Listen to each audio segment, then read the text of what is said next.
അധ്വാനം, കഠിനമായ അധ്വാനം. എന്തിനു വേണ്ടി അധ്വാനിക്കുന്നു എന്ന് ചോദിച്ചാൽ അതിൻ്റെ പിന്നിൽ കാശെന്നോ അതിൻ്റെ പിന്നിൽ ബാധ്യതയെന്നോ കഷ്ടപ്പാടുകളെന്നോ ഒക്കെ പറയാമെങ്കിലും അധ്വാനം കൊണ്ട് നാം എല്ലാവരും ഒരു സംതൃപ്തിയിലേക്ക് എത്തിപ്പെടുന്നു എന്നുള്ളതാണ് പരമാർത്ഥം. ഏതൊരു അധ്വാനത്തിൻ്റെയും പിന്നിൽ സംതൃപ്തി ഉണ്ടായിരിക്കും.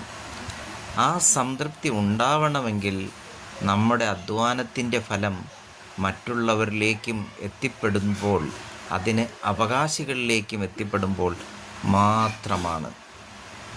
എൻ്റെ ഈ അധ്വാനം വെറുതെ പോയില്ല, കണ്ടില്ലേ, എല്ലാവരും തൃപ്തിപ്പെട്ടു. ആ തൃപ്തിയിൽ, അവരുടെ മുഖത്ത് തെളിഞ്ഞ ആ സന്തോഷത്തിൽ ഞാനും സംതൃപ്തിയിലേക്ക് പോയി. ആ സംതൃപ്തി ആസ്വദിക്കുവാൻ എനിക്കും കഴിഞ്ഞു. എൻ്റെ അധ്വാനം വെറുതെ ആയില്ല, ഞാൻ കഷ്ടപ്പെട്ടതൊന്നും വെറുതെ ആയില്ല. ഞാൻ അനുഭവിക്കുന്ന ഈ ആനന്ദത്തിൽ, ഈ സംതൃപ്തിയിൽ എല്ലാവരും പങ്കുചേരുക, എല്ലാവരും പങ്കുചേരുക. ഞാൻ അധ്വാനിക്കുന്നു, കഷ്ടപ്പെടുന്നു. നോക്കൂ, എൻ്റെ അധ്വാനം നിങ്ങൾ കണ്ടില്ലേ? എല്ലാവരും ലൈക്ക് ചെയ്യൂ.